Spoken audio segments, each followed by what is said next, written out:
Um dedo de prosa com um tanto de inteligência e um bocado de questões do momento. Sejam bem-vindos a mais um episódio do Conversas de Ateliê, o podcast do Ateliê de Humanidades, que faz o encontro dos nossos colaboradores com os nossos apoiadores. Depois de um breve ato, nós voltamos aqui para o Conversas de Ateliê. Gostaria de dar as boas-vindas para os nossos participantes. Boa noite, André. Olá, pessoal. Boa noite. Boa noite, Bia. Tudo bom? Oi, gente. Boa noite. E Paulo. Boa noite. Boa noite, pessoal. Prazer estar com vocês. Beleza. Muito bom estar reunido com vocês novamente. Hoje a gente começa com uma pauta, com a nossa pauta principal, nosso tema principal, com a questão: temos o dever de rejeitar o ódio? Essa pauta, né, foi inspirada pelo texto do Edgar Morin, que foi publicado em outubro de 2023, no mês passado.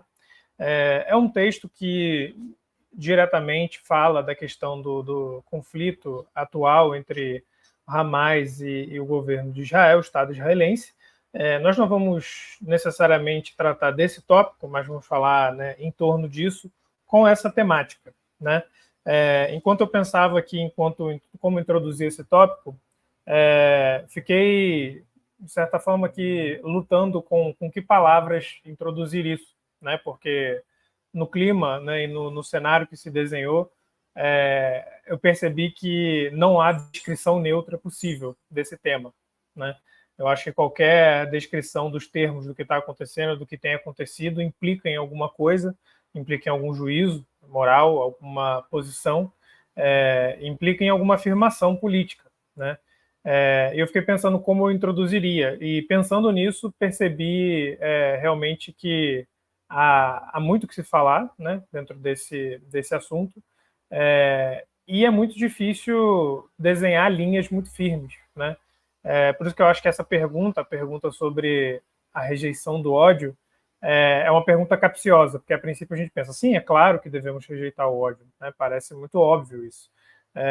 Mas logo a questão se coloca: o que é o ódio de quem e de quem é o dever, né? Porque todos nós aqui estamos falando do lado de fora desse conflito, falando dele, e isso já nos coloca em uma posição bem particular, tanto em relação à ideia de ódio quanto a um dever que a gente tem em relação a acontecimentos que não necessariamente nos dizem respeito diretamente, né?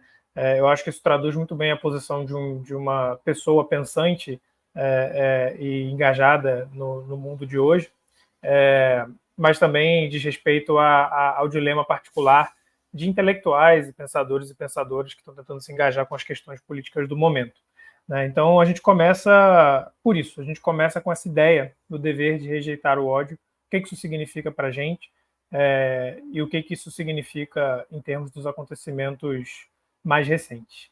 É isso, a mesa está aberta. Como eu fiz uma reação ao texto do Edgar Morin, eu posso retomar a minha reflexão.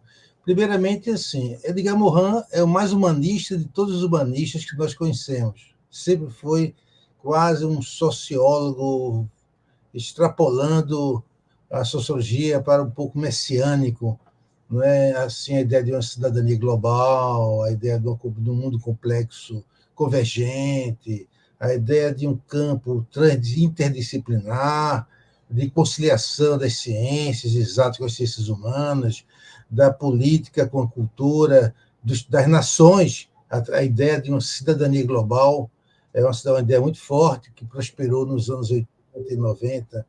E quando a gente vê o Morin escrever um texto chamado O Dever de Rejeitar o Ódio, e ele diz: o ódio não é novo, mas agora está vindo de ambos os lados. Gera o delírio da culpa coletiva do povo inimigo e conduz às piores crueldades e aos massacres, atingindo também mulheres, idosos e crianças. E mais adiante diz que as verdades unilaterais triunfam, mascarando as verdades contrárias, ódios e medos dominam os espíritos. E diz, ele torce por uma conciliação, mas entende que o conflito pode se alastrar, abrangendo e incendiando uma nação após outra. Há que se temer o pior. Gente, partindo de Edgar Morin, se fosse um filósofo nihilista, dizendo isso, mas a partir de Edgar Morin, de fato, é uma reflexão que nos deixa preocupados, considerando o que ele significava para todos nós como símbolo da pacificação. Eu tentei responder a isso trazendo um autor norte-americano, que é um dos representantes da contracultura nos Estados Unidos, nos anos 40 e 50, o Alan Watts, no livro Da Cultura da Contracultura, que ele diz: o que tem sido problemático para o homem ocidental não é tanto a luta contra outras pessoas e as suas necessidades e problemas, mas sim as lutas contra os seus próprios sentimentos, com aquilo que ele se permitirá sentir e aquilo que não se permitirá sentir. Então, no meu CD, o Watts já coloca um fato novo, que trazer um pouco a reflexão sobre a gestão dos nossos afetos. Então, não é só a questão do ódio entre as nações, ou dos judeus e palestinos, ele inclusive é judeu, mas é trazer a questão do ódio em si mesmo, né? Na sua própria pessoa, na forma de se construir, do sujeito ocidental, construir sua própria política ou economia de afetos na vida. Isso é uma coisa interessante o ódio do outro, ou o ódio pelo outro, também pode ser visto como um ódio por mim mesmo, né? Um ódio por tudo aquilo que eu sou herdeiro, em termos civilizatório, em termos genético, em termos da natureza em mim. Ou seja, há uma fragmentação do sujeito em si, na nossa civilização contemporânea, que se reflete no ódio pelo outro também, ou o ódio pela natureza, o ódio pela vida. Então, tem essa dimensão de um ódio geral, que contamina não só as relações, mas contamina a mim mesmo. E o Watts ainda diz mais, e aqui é uma reflexão polêmica, que ele diz: o ódio consciente, ele diferencia do ódio consciente do ódio inconsciente. O ódio consciente, de modo algum, leva à violência, o ódio consciente. Na verdade, com maior frequência, é o ódio inconsciente que leva à violência. Então, a mim me parece interessante essa ideia de dizer que a pessoa que está consciente do seu próprio ódio, ela pode gerenciar o seu ódio, ao contrário do sujeito inconsciente com relação às suas próprias emoções. Porque isso é um problema antigo, é um problema antiquérrimo, é um problema da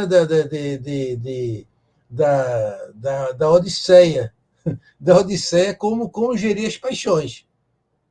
Todo o drama da gerência das paixões em Homero é um problema se as paixões dominam a ação individual ou o indivíduo é capaz, ou o indivíduo, a sociedade é capaz de organizar um sujeito que administra suas paixões, né? Então, toda a questão dessa polaridade extremamente misteriosa e emblemática entre razão e emoção, digamos assim, que os gregos vão tentar trabalhar o domínio das paixões, né, através da arte, da estética, da política, da poética, né, toda uma série de transformação das paixões em afetos administrados e domesticados.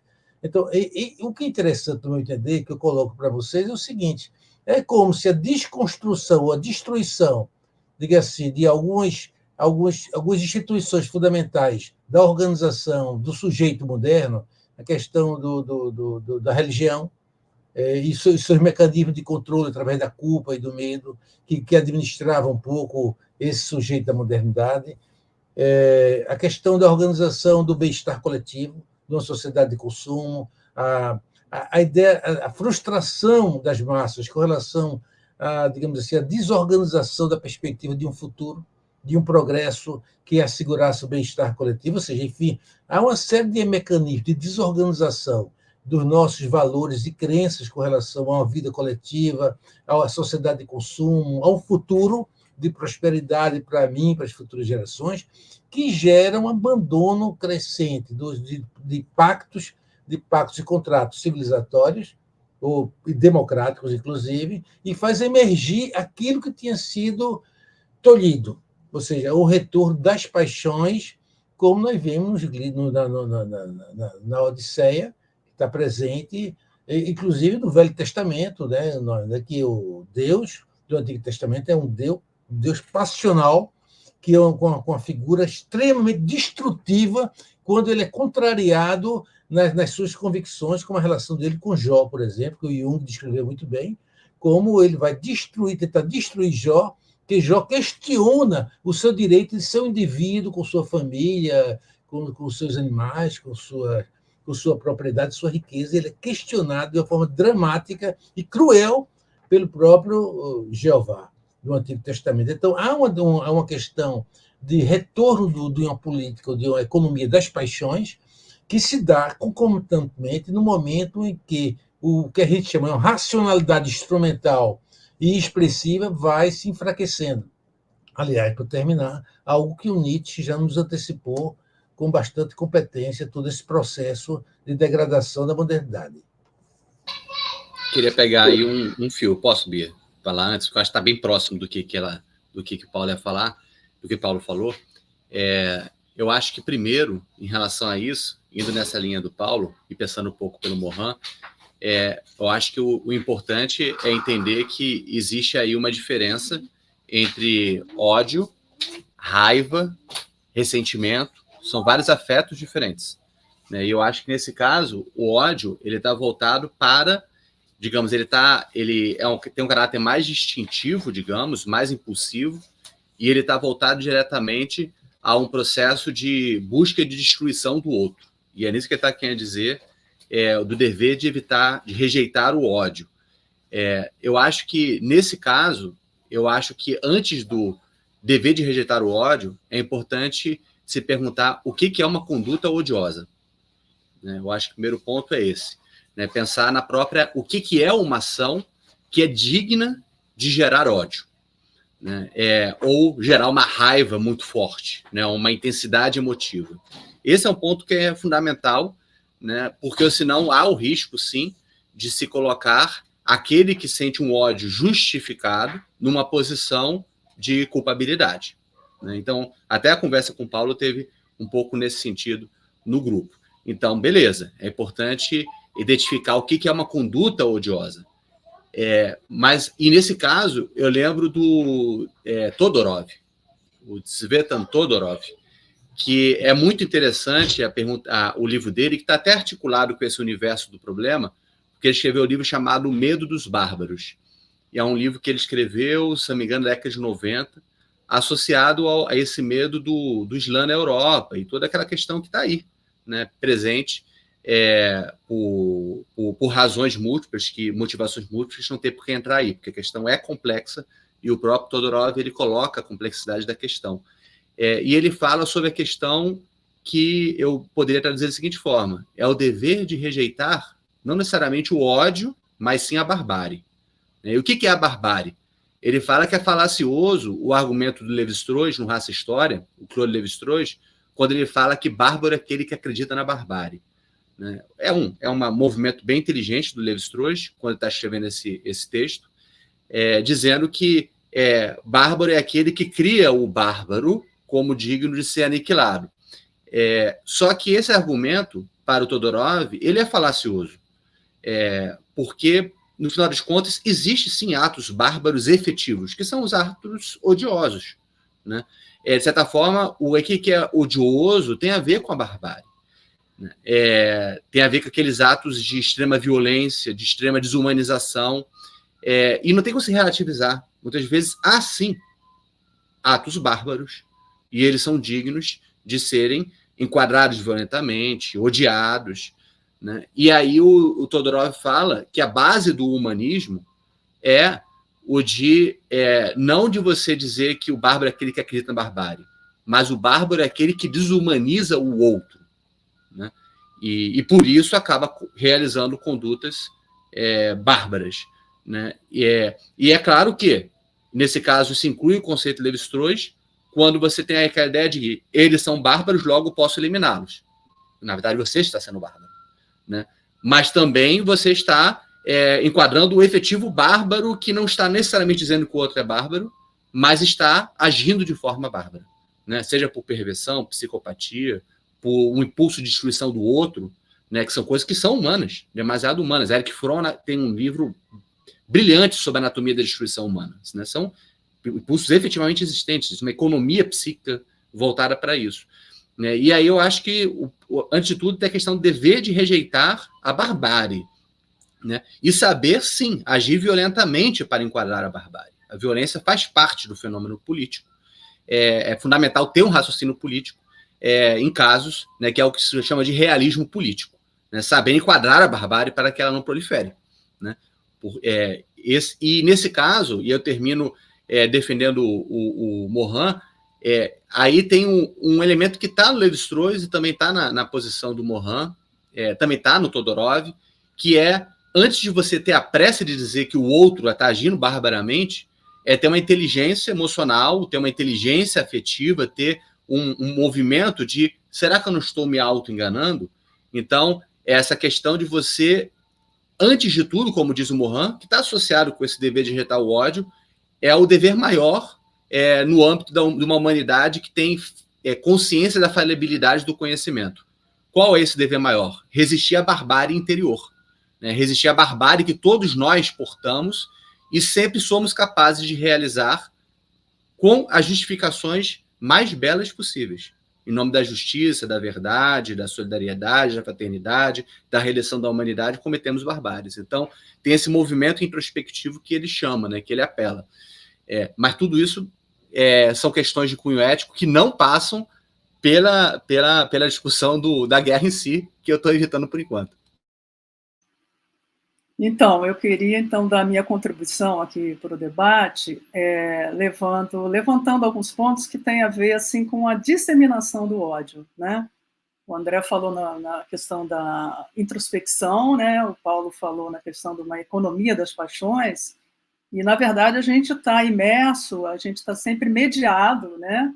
Hoje em dia, atualmente, pelas tecnologias digitais. Então, essa introspecção, ela é bastante difícil, muitas vezes, né, invadida, né, por essa conexão que a gente tem o tempo inteiro com as redes digitais. Então, pensar em como é que o ódio se dissemina nessas redes, né?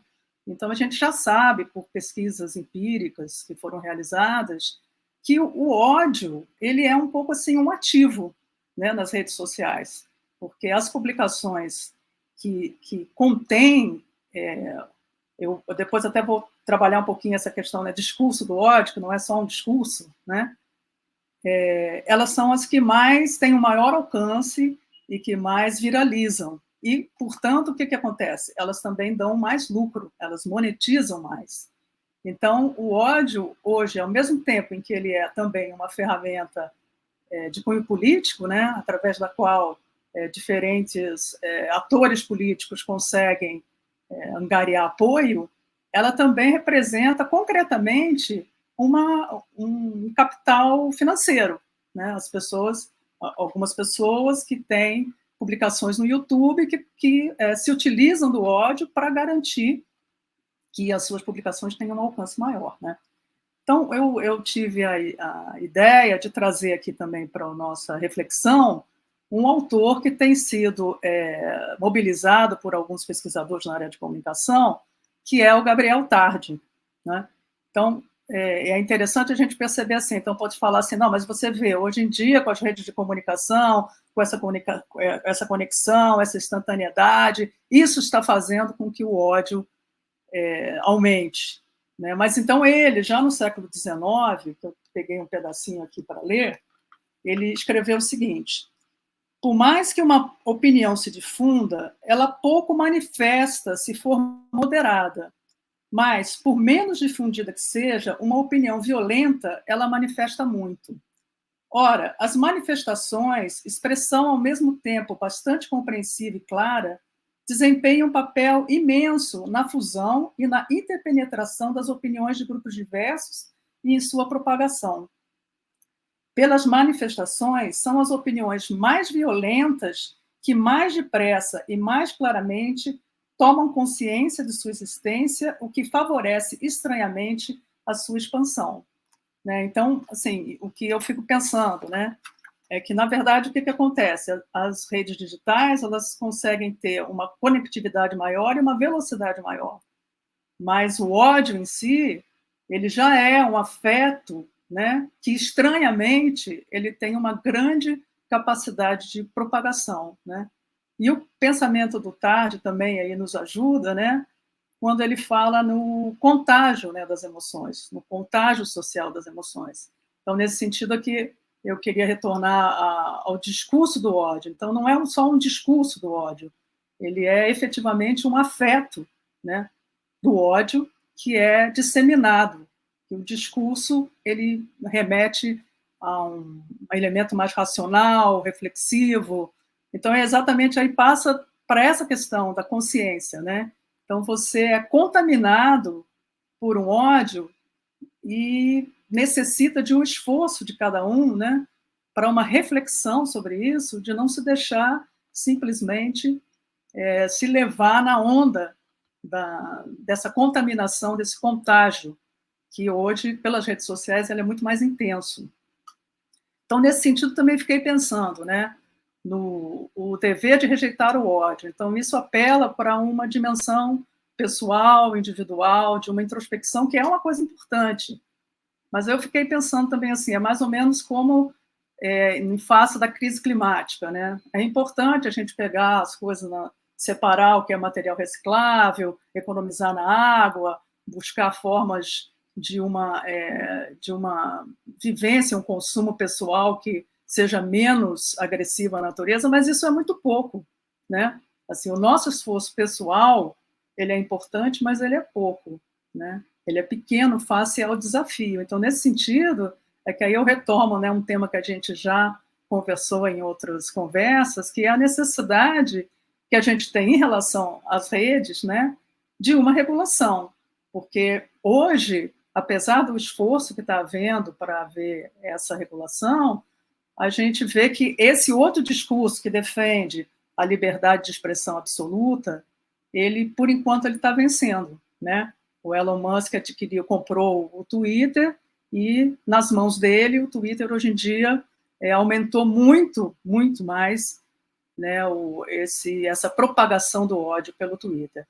E também no YouTube. E você vê um vídeo que tem alguma questão mais ligada, sei lá, à violência, ao armamento, ele começa a te colocar várias outras sugestões para que você continue o mais tempo possível, né, que é o que ele quer, que você permaneça conectado, te apresentando mais e mais e mais violência. Então, realmente, só assim para concluir, então, o dever de rejeitar o ódio, ele exige realmente uma disciplina, né, de estar a todo momento prestando atenção, né, no que você está recebendo, no que você está passando adiante, e, sei lá, estando consciente de como o ódio ele tem essa propagação mais facilitada. Bia, isso que você colocou me fez pensar muito, assim, o Paulo falou sobre isso, né, e André também, sobre a ideia de emoção, né, porque o ódio, a gente pensa no ódio como uma emoção, né, e como toda emoção, o ódio é uma relação, né. Eu acho que tem uma peculiaridade aí, né, quando a gente fala de ódio, que geralmente quando a gente pensa em emoção, a gente pensa em uma coisa quase imediata, interna, íntima, né, uma reação automática a um ambiente, uma coisa natural que a gente não consegue evitar, mas isso é só uma parte da história, né? Enfim, emoções, é claro que são radicadas no corpo e elas têm a ver com a nossa abertura, né, ao ambiente, tem a ver com essa nossa capacidade de ser afetado e afetar, como Spinoza colocou, né, há tantos anos atrás. Mas isso é só uma parte, né? Uma sensação corporal, como, por exemplo, eu dar uma topada no canto da mesa, pode me gerar um breve momento de irritação, mas eu não posso falar que aquilo ali é raiva, nem que é ódio, né? Talvez só se bem que você pode gritar, ai que ódio, às vezes grita, né? Gritar, ai que ódio, que raiva, né? Você xinga um palavrão, alguma coisa. Mas, por exemplo, a depender do dia que eu estiver tendo, se eu já estiver tendo um dia muito estressante, eu posso ficar realmente com raiva que eu dei uma topada na mesa, posso ficar com raiva da mesa, posso ficar com raiva de mim, que eu não prestei atenção, raiva da pessoa que colocou a mesa ali, enfim.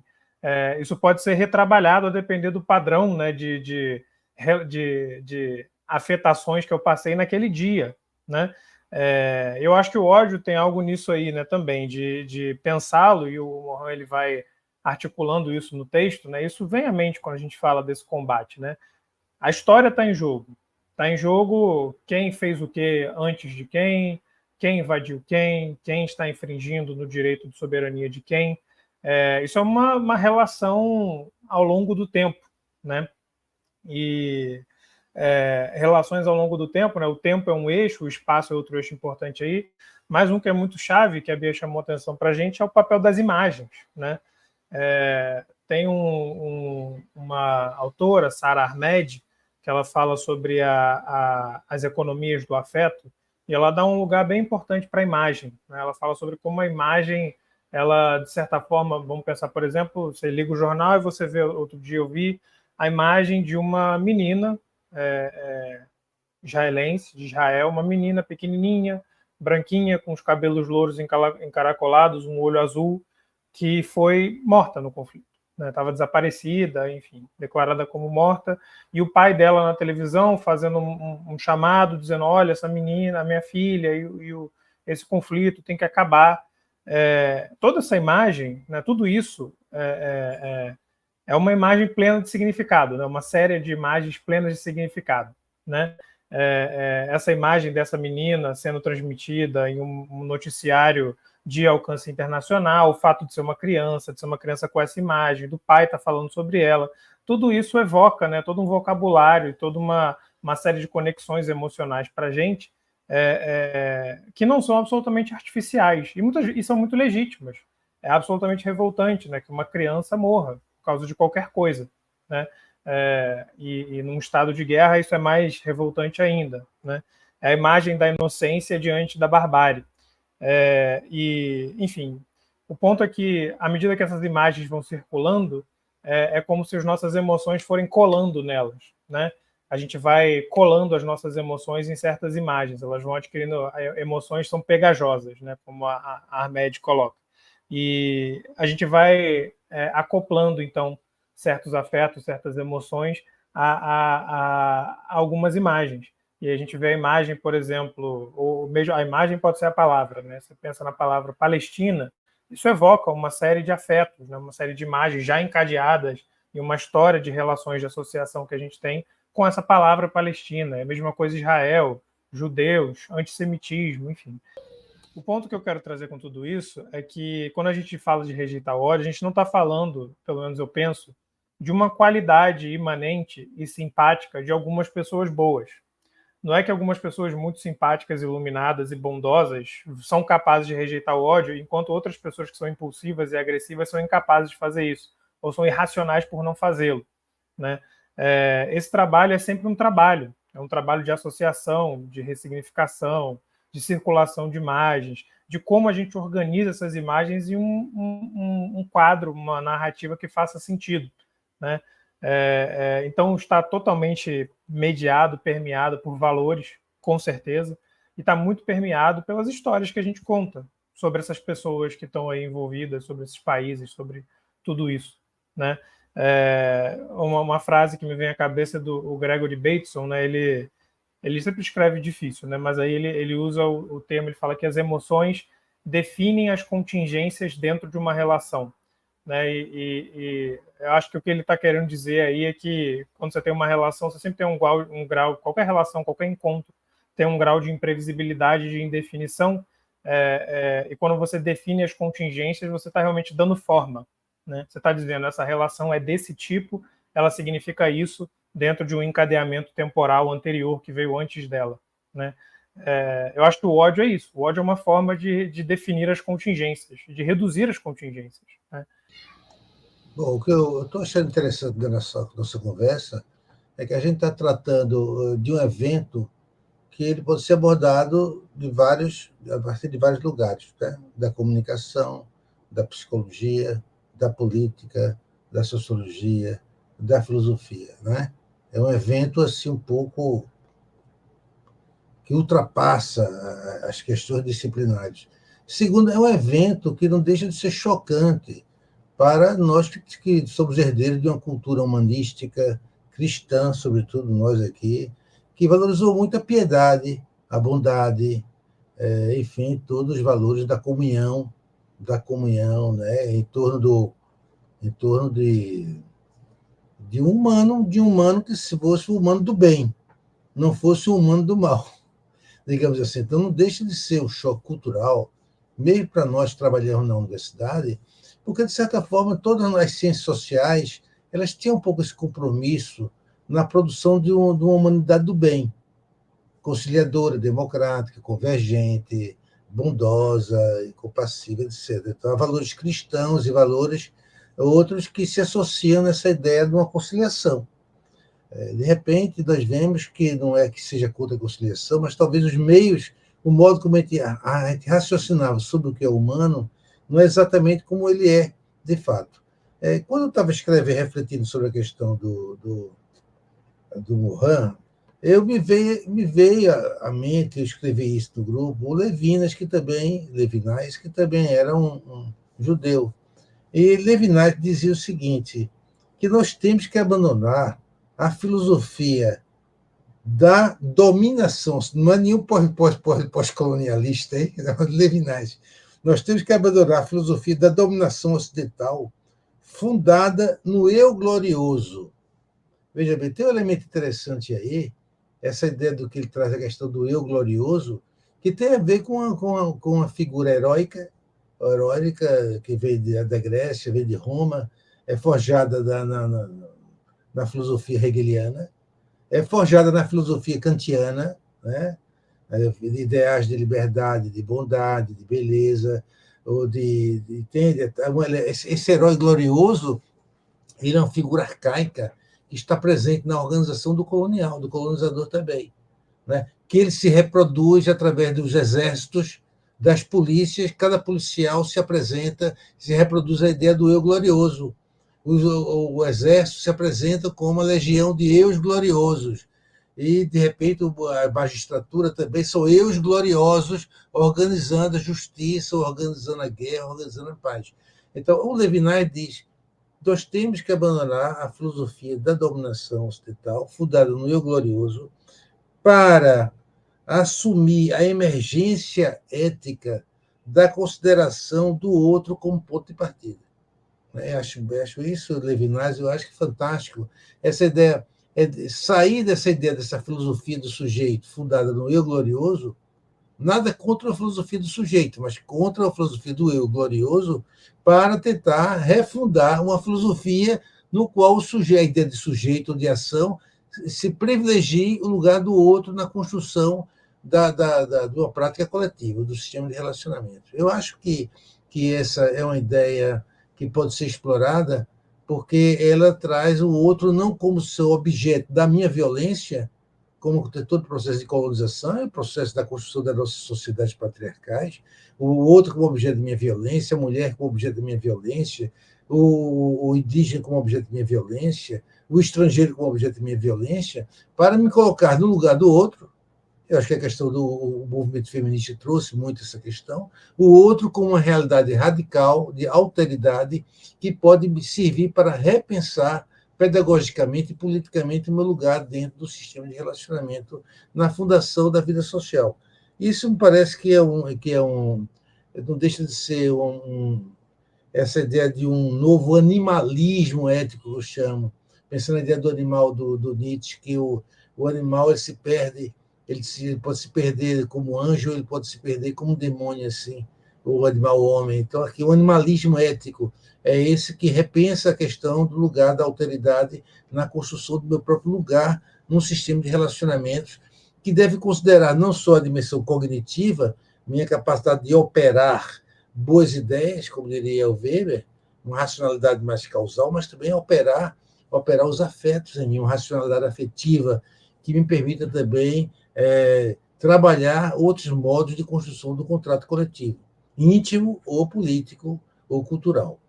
Olha, eu queria dar uma sacudida aqui, tocando essa questão do conflito específico, provocado pelo Paulo, sem querer tratar do desdobramento da guerra em si, mas de uma questão que diz respeito a isso que o Paulo falou sobre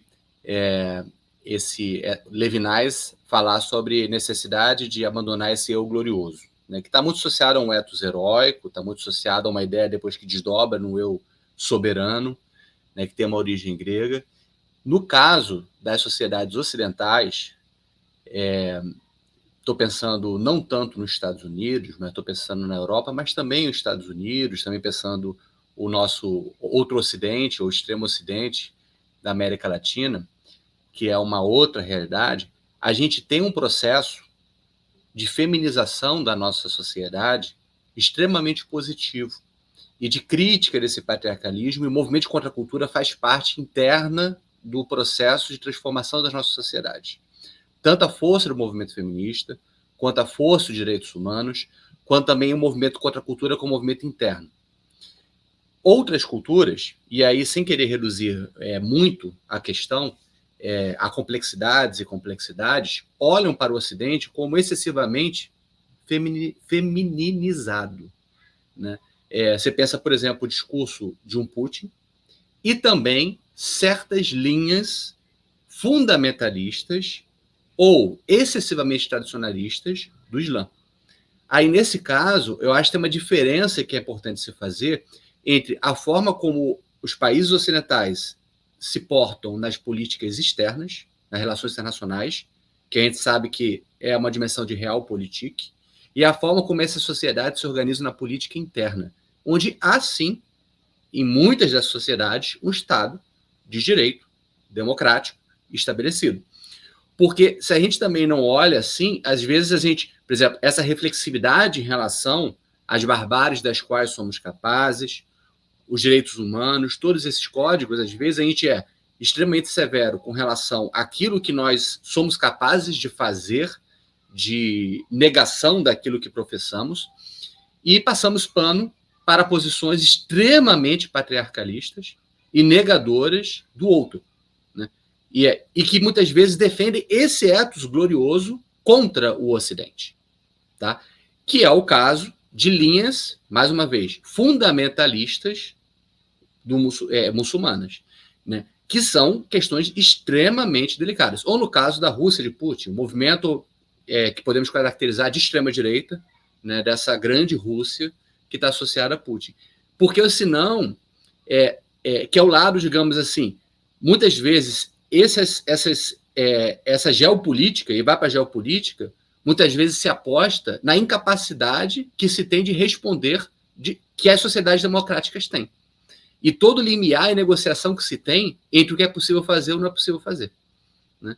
Então, são questões muito delicadas, porque senão a gente, digamos, que é uma coisa que eu vejo muito no campo da esquerda, no Ocidente, somos extremamente severos com a herança patriarcal de nossas sociedades, o machismo, e passamos pano para posições extremamente patriarcais, seja em outras culturas, seja internas à nossa cultura, que geram conflitos dentro da cultura, e você tem que saber dizer, afinal, defendemos ou não esses valores, né?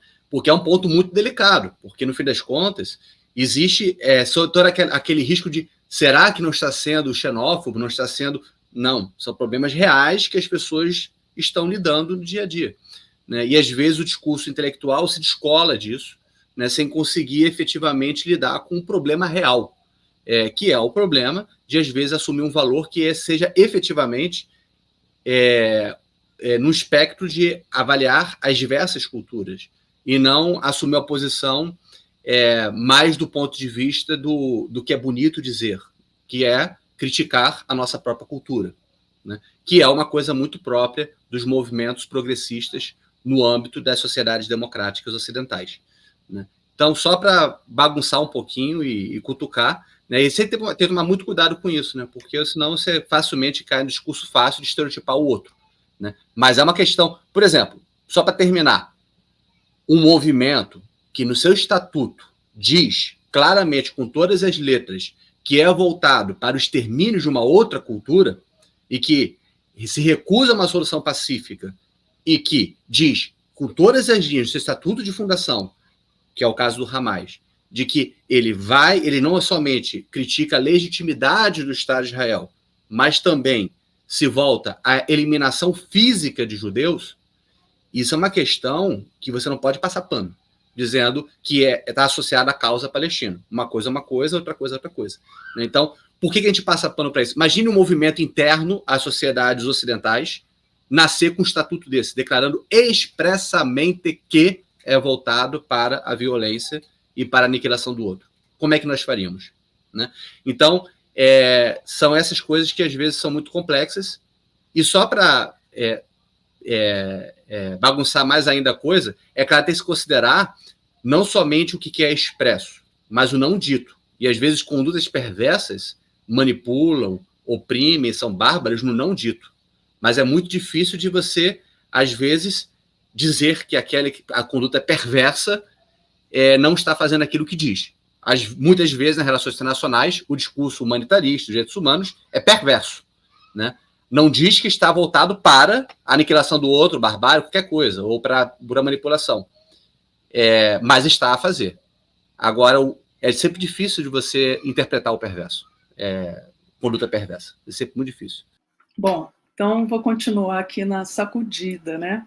Começando assim, né, quando o Paulo falou da questão de que nós somos católicos, né, fiquei pensando nisso. A gente, né, foi criado para, sei lá, perdoar, né, conciliar, e isso, muitas vezes, ele encobre, né, um conflito, uma opressão que fica sem solução, né? Eu acho que o nosso país, a gente vive isso, né?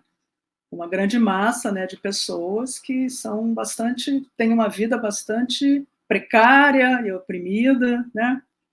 E a gente, até na nossa história, abafa, né, as histórias que já houve aqui de revoltas, né, que nós somos um povo pacífico, porque a história não lembra isso para nós, né? Então, fiquei pensando nisso, né? É o dever de rejeitar que ódio, né? Porque existe um ódio que ele é legítimo, né? Que é o ódio do oprimido. Então, como o André citou o Hamas, né? Então eu não vou dizer que a atitude do Hamas é uma atitude que deve ser louvada ou nada do tipo.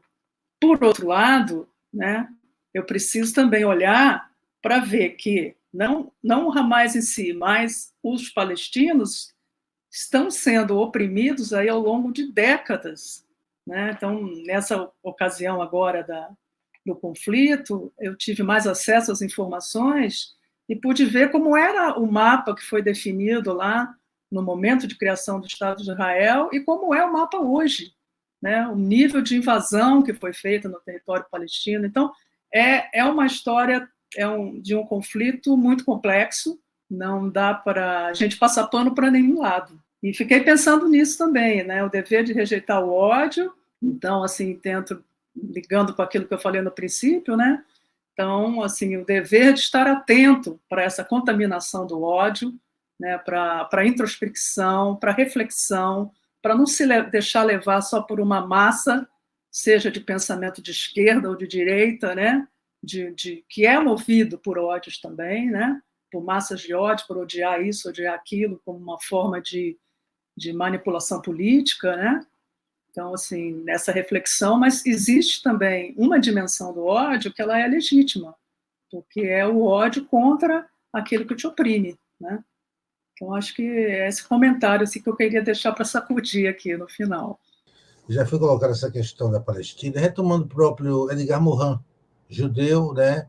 E que ele diz assim, lembra-se como o antissemitismo racial visava sempre o extermínio do Israel, né? Então ele fala assim, essa busca de encontrar o seu próprio território de sobrevivência no mundo que hostilizou por milhares de anos o povo judeu, né?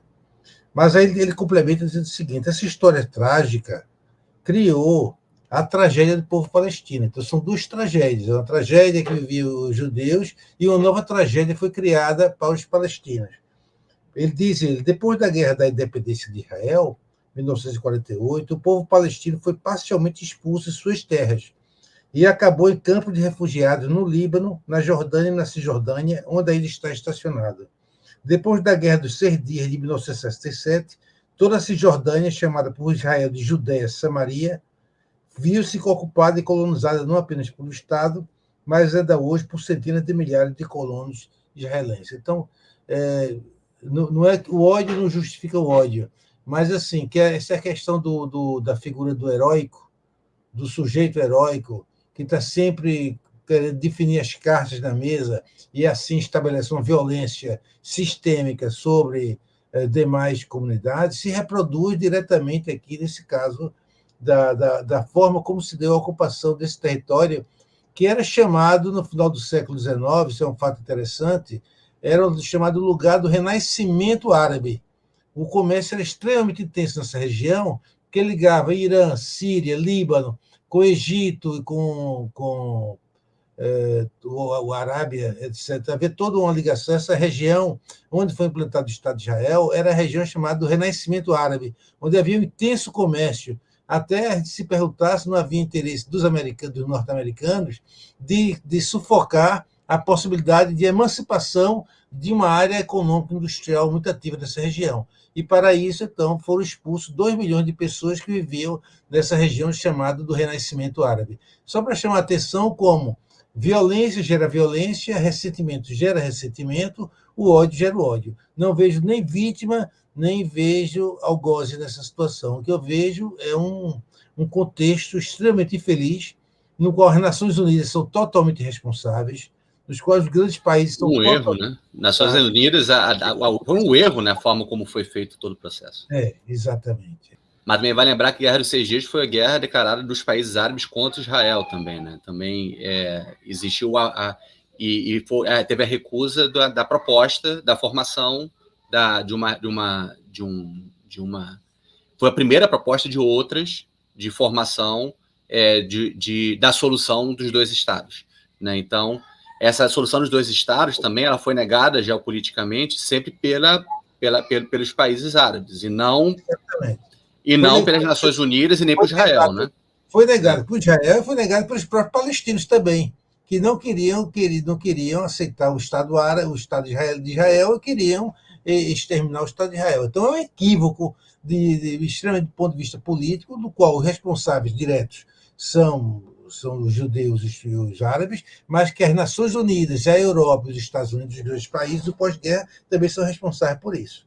Quer dizer, é um grande equívoco e uma grande violência generalizada que tem que, em algum momento, encontrar uma saída. Nesse caso, sem querer estender, mas estendendo, a própria geopolítica dos países árabes é bem complexa, né? Não é uma unidade, porque às vezes está muito distante, pensa que é uma unidade de interesses comuns e contra Israel. É só a nossa perspectiva distanciada para imaginar isso, né? É uma geopolítica extremamente complexa, que alguns países não têm interesse de que tenha o Estado palestino. O próprio Hamas também não tem interesse no Estado palestino. A luta do Hamas é outra. O Irã não tem interesse também no Estado palestino. Então, é muito mais complexo, né? Porque a gente, às vezes, na nossa ignorância, acha que todos os árabes são a favor do Estado palestino. Isso é porque não conhece a geopolítica da região, né? É isso, pessoal. Então, a gente termina por aqui no nosso primeiro bloco e vamos para o segundo bloco, com um tema emergente, em notícias também trágicas, mas de outro jeito. A gente vai falar hoje sobre a eleição do presidente Javier Milei, da Argentina, que ganhou a eleição contra Sérgio Massa e está aí aparecendo agora na Argentina como uma figura quase caricata, né? um neoliberal, liberal em alta potência, e, enfim, aparece agora na Argentina, né, depois de um mandato muito complicado, nos últimos 4 anos, da oposição, e também com um estado de hiperinflação na Argentina e com quase metade da população na linha da pobreza. A gente está, então, aí com mais um presidente eu diria, da extrema-direita contemporânea, né, na América Latina, e vamos conversar sobre isso. Que ideia infeliz colocar o ministro da Economia de um governo em uma grande crise econômica para ser o candidato do governo numa eleição presidencial, né? É um tiro no pé certo. Bom, já que logo eu entro, a questão da sociedade, há duas questões. A questão da sociedade do espetáculo. né? Eu acho que a hegemonia de uma sociedade de consumo leva as pessoas, de fato, a esquecer um pouco a capacidade de refletir sobre o seu cotidiano, sobre suas práticas, sobre os seus relacionamentos. Né? Há uma ênfase no consumo que o Sloterdijk diz que é um pouco um aterótico. A compulsão pelo consumo é um aterótico numa sociedade que não se permite sentir culpa, nem vivenciar o seu próprio corpo. Então, isso é interessante que, digamos, esse excesso de compulsão erótica leva a uma espécie de desligamento com relação à política do cotidiano e à política da vida em geral. Isso é uma coisa que eu acho que é interessante a gente lembrar. Agora, outra coisa que eu acho, que eu vejo, analisando o caso do Brasil que se repete lá, houve uma migração das massas que sustentavam um populismo mais à esquerda para um populismo mais à direita. Né? Eu acho aí, então, tem uma migração das expectativas das massas, das pulsões das massas com relação à questão do relação com o poder e com o herói, e que sustenta muitas vezes a relação do populismo, né, contemporâneo. Então, é como se há algo em comum entre um populismo de direita e um populismo de esquerda, que é essa expectativa da massa com relação ao desejo, digamos assim, do herói que conduz, digamos assim, um rebanho a responder essas demandas imediatas das massas em termos de sobrevivência, em termos de expectativa, em termos de responder às frustrações com relação à vida do ponto de vista econômico, e afetivo e político. Isso é uma coisa interessante que aí se junta a questão de uma sociedade do espetáculo e do estereótipo, do consumo erótico, digamos assim, irrefreável, e, por outro lado, a migração de práticas das massas, das pulsões das massas com relação às políticas. Então, eu acho que isso é algo que tem que ser refletido. Eu diria, para complementar, que eu acho que as esquerdas tomam o caminho errado, em vez das esquerdas retomarem uma discussão política, uma prática política, para resgatar os símbolos da popular e nacionalidade. Essas são duas categorias importantes dentro da organização da ideia de um sentimento de nacionalidade, de democracia. Não. As democracias que nós conhecemos são democracias territoriais. Então, exige uma questão concreta de saber, numa democracia territorial, como se organiza a questão do povo e a questão da nacionalidade. As esquerdas estão abrindo mão disso em função de projetos mais tribalizados, que têm correções étnico-raciais, de gênero, qualquer que seja, mas que são mais tribalizados e esquecem que a ideia do bem comum e do bem público só poderia ser construída a partir de um arco de solidariedade mais amplo em torno do popular e do nacional. Ainda hoje, não é que eu sou a favor de retomar o nacionalismo, estou falando aqui da questão da nacionalidade, como capacidade de construir uma linguagem, de alguns sentimentos, de compartilhar a ideia do bem público e do bem comum. E aí eu vejo que as esquerdas têm grande responsabilidade de também jogar para a direita os símbolos da nacionalidade que se apropriam da forma como nós estamos vendo atualmente no Brasil, na Argentina e em outros lugares. Tudo isso, essa eleição, né, na Argentina, me deixa assim, muito preocupada do ponto de vista mundial, né, porque eu talvez uma esperança, né, de que com a derrota do Bolsonaro, primeiro a derrota do Trump, que isso tivesse sido um momento mundial que tivesse se arrefecendo. Mas a gente está vendo que não, né? Assim, a Itália elegeu, né, uma primeira-ministra de direita, na França a extrema-direita está forte, está competitiva, na Alemanha também. Aqui na América do Sul, eu estava vendo análises, quer dizer, a esquerda ganhou, mas onde a esquerda ganhou, ela ganhou por pouquinho, né? Com a extrema-direita ali na cola. E então a gente vê que... E o Trump está muito forte nos Estados Unidos, parece que tudo indica que ele será eleito novamente, né? Não é eleito. E eu acho que tudo isso tem a ver mesmo com uma crise do capitalismo, né? Para a qual, como o Paulo colocou, né, a esquerda também, onde ela ganha o governo, ela não está conseguindo fazer muito além do que, às vezes, fazer apenas uma gestão do neoliberalismo. E, nesse sentido, também, eu tenho visto, no sentido do que o Paulo falou, algumas avaliações, né, falando assim, olha o que aconteceu na Argentina, o Brasil precisa prestar atenção. E o governo do Lula deveria investir mais em em criar políticas e espaços de convivência para os jovens, né? Porque se ele não criar, a igreja evangélica já está lá. E não é uma questão de ter um preconceito com a crença evangélica, mas é a gente saber que, infelizmente, boa parte dessa comunidade evangélica tem se alinhado aos projetos de extrema-direita. Então, assim, precisa se ocupar a vida, né? A vida do jovem com espaços onde ele possa conviver, viver a cultura brasileira, né? A música, né? A literatura, em espaços próximos da residência dele, o esporte, né? Proporcionar essa vivência social comunitária, na qual também possa florescer, né, a reflexão, o sentimento de uma comunidade, né, do projetos em comum, do comum, né? Então, a esquerda ela tem fracassado nesse projeto por enquanto, né?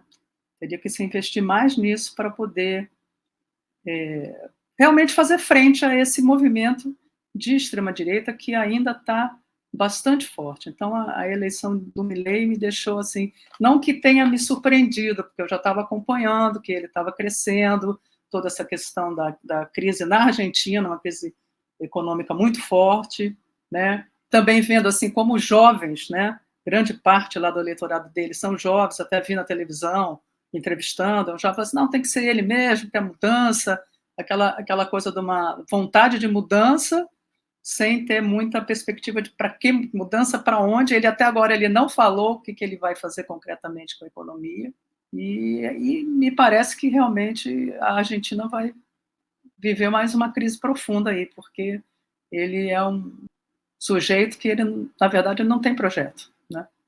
É bom, isso que a Bia falou sobre a gestão do neoliberalismo, né, é bom, é o que eu estava pensando sobre, bom, você olha para ele como essa opção, né, ultraliberal de governo, e a sensação que dá é que a gente está preso, né, no inferno astral de sucessão entre ultraliberais e neodesenvolvimentistas, né? É a sina da América Latina, é esse ciclo contínuo, né? E me faz lembrar só sobre uma coisa que a gente já conversou muito aqui no Conversa de Ateliê, sobre a aparente ausência de capacidade de imaginação de outras vias, né? Especialmente de outras vias para pensar a economia, né? A Bia falou da ideia do comum, que é uma ideia que toca na economia, mas é mais ampla que isso, né? Mas, enfim, parece, né? É isso que me faz pensar mesmo. Parece que a gente está esgotado no sentido de como a gente pensa a vida comum e como a gente pensa a vida econômica enquanto vida comum, né? Assim, quase a metade do país perto da linha da pobreza é uma coisa pensável, né? Um negócio absurdo, né? E não foi por falta de esquerda no poder, né? Então esse que é um ponto fundamental. É uma coisa assim que não tem como se pensar também ingenuamente, né, num projeto talvez neodesenvolvimentista apartado das forças globais, né, de estruturação da vida econômica, né? Eu acho que os argentinos ficaram entre optar pela droga ou pelo veneno, e optaram pelo veneno, né? Eu acho que tem um pouco a ver com isso. Eu acho que o peronismo tem alguma coisa adicta mesmo dos argentinos, uma certa religiosidade muito ritualizada e recorrente, repetitiva, nas suas distintas formas, né? É uma espécie de religião nacional, e você tem um ciclo de esgotamento disso, não por falta de peronismo no poder, mas por o kirchnerismo está aí já num ciclo já de um arco entre saída e retorno, já de uns 20 anos, né? E a Argentina, ela está lidando com problemas que o Brasil lidou na década de 90. E, de certa forma, por exemplo, da hiperinflação superou. E eles ainda estão, no início, desde a década de 90, lidando com o problema monetário. E chegando a um nível de querer lançar a moeda fora, que é a proposta do Milei, dolarizar, coisa que também aconteceu no Equador, né? Como também na Venezuela também, é uma economia que também está se dolarizando, porque não vale nada a moeda. E eu acho que essa questão que o Lucas colocou é muito importante, de o caminho dessa esquerda latino-americana eu acho que também não é pela questão de se colocar numa posição de gestão só do neoliberalismo. Às vezes também é uma tradição de uma certa concepção de economia e de política que não consegue fazer aquilo que a teoria da dependência falava, de desenvolvimento associado dependente. É lidar com a nova realidade também do sistema capitalista e que você tem os processos de internacionalização das cadeias de produção. Tanto a via equatoriana, quanto a via venezuelana, quanto a argentina, né, se faz muito o plano de uma retórica nacionalista, nacional populista, que já não cola mais na realidade dos processos econômicos, né? E seja... Aí não sei, teria que pensar se isso é desenvolvimentismo ou não é desenvolvimentismo. Eu acho que a tradição da esquerda kirchnerista, que é uma versão do peronismo, tem outras versões, ela é extremamente problemática do ponto de vista da sua articulação com os desafios de uma economia numa sociedade global contemporânea e também de ampliação dos seus circuitos políticos, ainda muito vinculada a um certo trabalhismo, uma certa relação com o sindicato, que é somente uma fração pequena da população trabalhadora. São grupos que estão muito bem estabelecidos nas instituições estatais, nas universidades. Então, a população que está vivendo os 50% da linha da pobreza olha para esses grupos e fala: esta é a casta política argentina. É isso que eles estão olhando. Eles estão falando: eu quero um antissistema, porque isso aí, o kirchnerismo, é a casta política da Argentina. Então, e nesse caso, tem uma diferença grande também, para não pensar analogias rápidas com o Bolsonaro, entre o fenômeno Bolsonaro e o fenômeno Milei. Eu acho que o Milei é até mais grave ainda, talvez, do que o fenômeno Bolsonaro, né? Existe algum paralelo? Existe. É a figura histriônica que se vende como antissistema, que é espetaculosa, que a população meio que investe nela com um certo desencanto. Ok. Mas eu acho que Bolsonaro, ele tinha uma visão, tinha um elemento do libertarismo, tem o libertarismo, essa mimesis da direita estadunidense, né? Dos Estados Unidos. Mas tinha também o evangelismo, tinha o mundo evangélico. Isso não tem, até onde eu sei, não tem no Milei. Milei nem ele é católico, mas ele é completamente libertário também nos costumes, né? Ele não está vinculado a um conservadorismo moral cristão. Então ele não está falando família, pátria, liberdade, né? Então é uma coisa completamente diferente, não é Bolsonaro. Não tem as Forças Armadas com ele. Ele está dizendo que está contra o Estado. Então é uma coisa completamente diferente de Bolsonaro, que ainda que tivesse a questão libertária, do libertarismo latino-americano, né, do liberal libertário, que também o Milei fala que ele é isso, o Bolsonaro, ele era uma promessa de uma articulação entre o libertarismo e a sociedade civil, armar a população, resolver a coisa com milícia e tal, e o Estado tecnocrata. A promessa era essa, o Estado tecnocrata feita por militares. O Milei não está falando isso, está falando outra coisa. É implodir tudo. Então é muito mais destrutivo ainda do que o Bolsonaro, por que pareça. E diante de uma esquerda que não tem programa, e a brasileira também não vejo programa nenhum na esquerda brasileira também. E ainda bem que o Bolsonaro é inelegível, mas sabe-se lá o que pode acontecer. Também não tem programa efetivo. Está gerindo a crise, está gerindo, né, com a habilidade do Lula, política, mas está gerindo. Diante de uma esquerda que no mundo todo está desorientada, com diversos aspectos, o que cresce essas figuras antissistema que só tem o caráter destrutivo, né? Também não tem nenhuma visão à frente. E no caso do Milei, eu não tenho ideia nenhuma de como é que vai ser a coisa. Ele tem condições de governar, né? Provavelmente ele vai se normalizar ou ele vai ter que sair. Será que ele vai tirar a persona e vai virar um político? Alguém com habilidades políticas? Não dá para saber, tiro no escuro. É isso. Pois bem, então a gente termina aqui com o nosso segundo bloco e vamos para a surpresa na mesa. Então, pessoal, o que eu trouxe hoje para a surpresa na mesa, para quem está aí nos ouvindo, nos assistindo, não vai poder acompanhar, mas é só procurar que vocês encontram no YouTube. Tem um filme que chama Chega de Demanda, Cartola, você procurar Chega de Demanda, Cartola, Roberto Moura, você vai encontrar, porque Chega de Demanda também é uma música do Cartola, então se só procurar isso, você só vai achar a música. É um filme de 10 minutos, produzido, filmado e dirigido pelo Roberto Moura, que é um pesquisador do samba, já de muitos anos.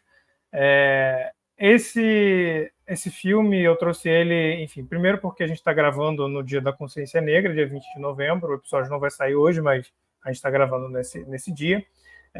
Segundo porque o Cartola é uma figura, assim, incrível, né? Uma figura com a vida fascinante. Ele foi digamos assim, ele foi um dos fundadores da Estação Primeira de Mangueira, que alguns dizem que é uma das primeiras escolas de samba, né, do Brasil, e foi compositor e cantor, toca violão, enfim, é um instrumentista, enfim, é um dos maiores nomes da música brasileira, né? O Cartola ele começou, né, no samba depois que se mudou pro Morro da Mangueira, lá pela década de 20, um pouco antes. Depois foi se tornando conhecido pela década de 30, compôs para muita gente, parcerias com Noel Rosa, Aracide Almeida, Paulinho da Viola, enfim, muita gente. Em 1940 ele foi convidado pelo Vila Lobos, né, que era um admirador dele, junto com outros sambistas, né, a grande tríade do Donga, Pixinguinha e João da Baiana, para fazer algumas gravações de música popular brasileira com um maestro norte-americano, e essas músicas seriam coletadas, né, como parte de uma coletânea meio quase folclórica, né? É uma coletânea que passava pela América Latina, recolhendo músicas, né, dos países latino-americanos. O Cartola participou dessa gravação. E foi, enfim, lá pela década de 40, quando foi ganhando projeção, e lançou muitas músicas nos discos de outras pessoas, compôs com outras pessoas.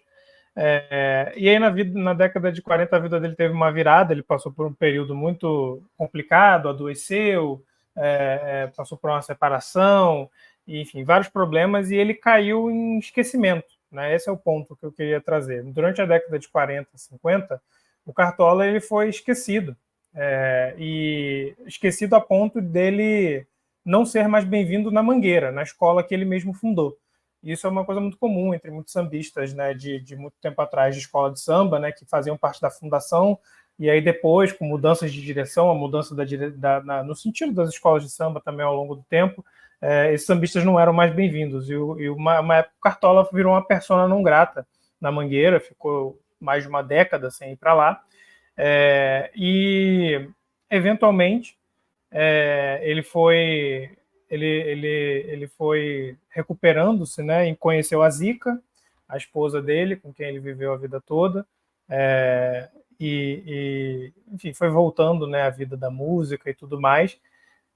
Conheceu o Roberto Moura, na época que fez o filme, era um jovem, foi atrás do Cartola para falar da história dele, saber um pouco sobre a história do samba no Rio, e aí Roberto Moura, eu estou contando isso que eu assisti uma aula do Roberto Moura sobre enfim, o trabalho dele e tal, aí ele falou sobre a história do filme, né? Aí ele falou, eu comecei a ter essa amizade com o Cartola, e eu encontrei ele na repartição pública, que um pouco mais na frente da vida dele ele virou contínuo, né? Na época se chamava contínuo, numa repartição pública, e aí ele falou, o Roberto Moura tinha falado para ele, a gente tem que gravar você, falando das suas histórias e tal, e foi conversando. Aí um dia o Cartola falou, Roberto, quando é que a gente vai gravar aquele filme meu que você prometeu, hein? E aí eles gravaram, né? O Roberto gravou o filme dele, o Cartola participou da direção e da cinematografia. O Roberto Moura conta que ele tinha uma sensibilidade artística que era para além da música. Ele dava, tipo assim, olha, o corte tem que ser assim, a cena pode ser desse jeito. Ele deu todo o parecer dele, né? E participou da produção do filme. Da idealização do filme.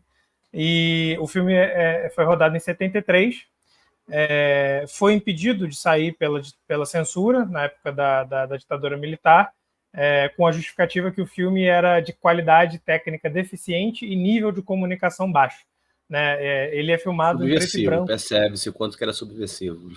Extremamente. E o filme é em preto e branco. Ele tem por motivos, por uma escolha, né? Não por falta de filme de cor, né?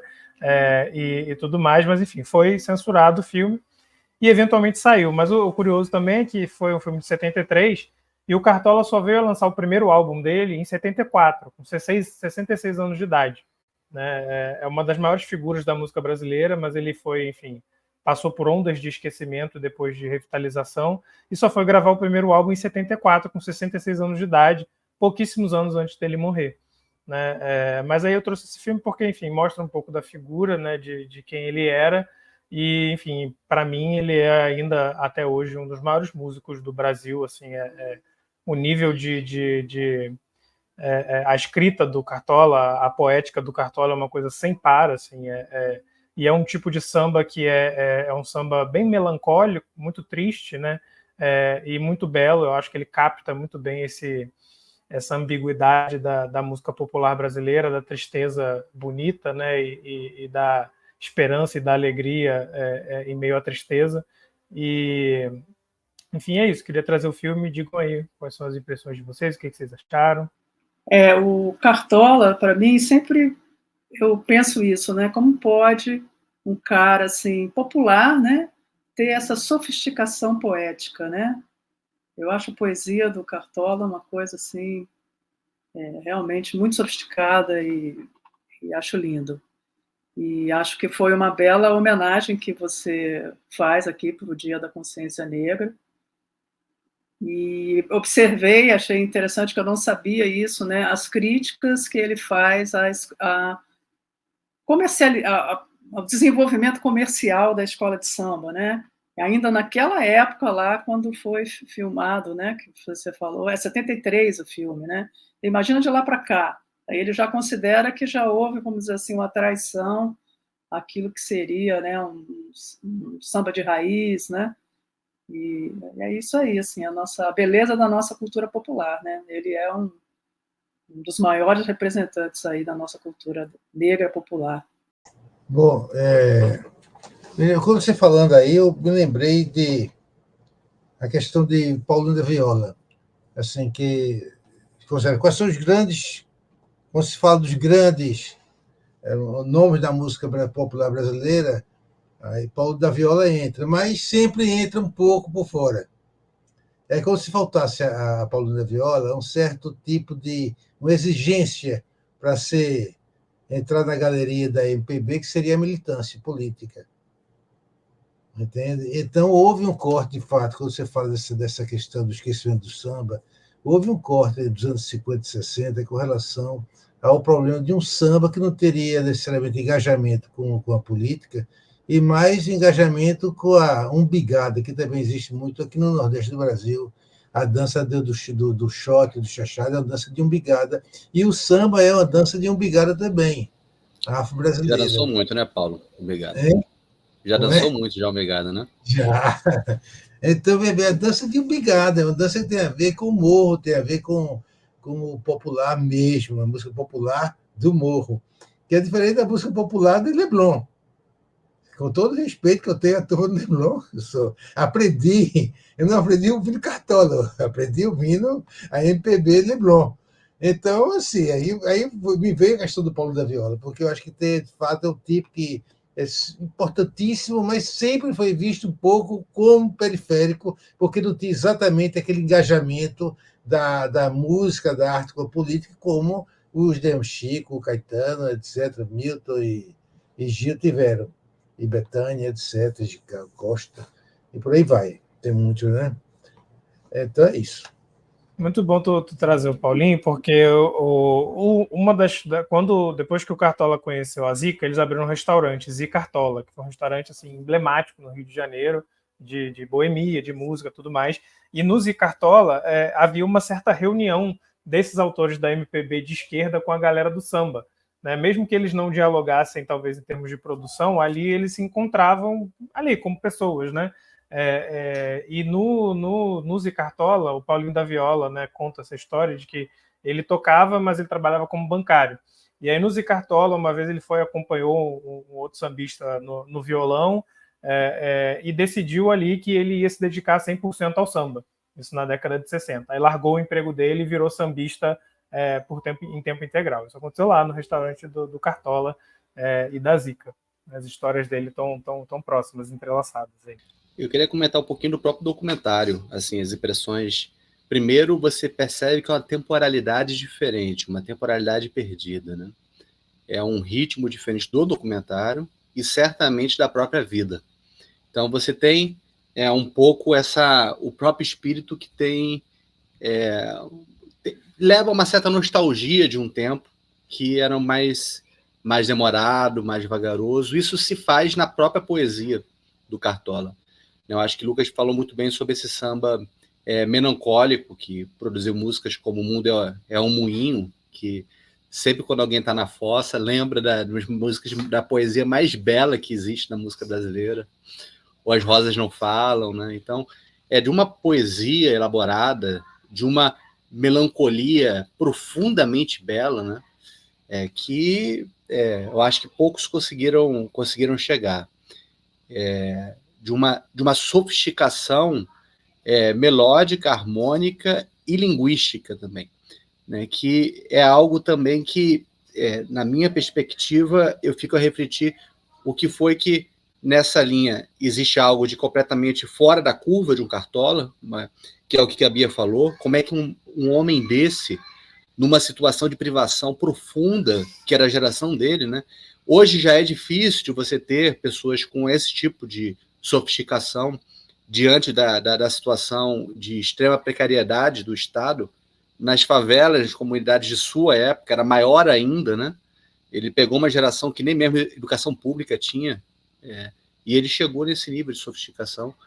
E você vê que a música popular ela passou por uma série de transformações, música popular no Brasil e também em geral, em que você perdeu grande parte dessa poesia da música, não, sem querer ser nostálgico, há muitas reflexões a serem feitas sobre isso, mas você tem uma certa degradação da linguagem também, não somente da complexidade musical, mas também da própria linguagem. E o Cartola traz esse samba popular com uma sofisticação linguística, com uma fineza poética que também tem a ver com outros aspectos da música popular brasileira, né? Tem que lembrar que também você tem, até mesmo no instrumental, né? Você ter tido chorinho, pixinguinha, olha que coisa sofisticada, né? Depois você tem aí toda a bossa nova, e a gente hoje está lidando com uma música popular que tem uma outra temporalidade, outros apelos, na minha perspectiva, engolfada dentro de uma indústria cultural, internacionalizada, extremamente problemática, né? E na minha perspectiva, nesse caso, mais próximo de uma teoria crítica, há de se distinguir, fazer um esforço de distinção entre o que é a cultura popular e o que é a cultura de massa, né? Tem uma delicadeza também de perceber que às vezes confunde uma coisa com a outra, né? E acaba elogiando o que é um processo de massificação da linguagem, da poesia, da expressividade popular. Para terminar minha observação, eu não deixei de lembrar do Samba da Bênção, do Vinícius, que vocês falaram da sofisticação do Cartola, eu falei aqui, e no Samba da Bênção, que tem esse cruzamento do Vinícius, tem uma estrofe que eu sempre quando escuto, eu fico pensando por que não cancelaram, ainda bem que não cancelaram essa música, porque ela fala porque o samba nasceu lá na Bahia e se hoje ele é branco na poesia, se hoje é branco na poesia, ele é negro demais no coração, né?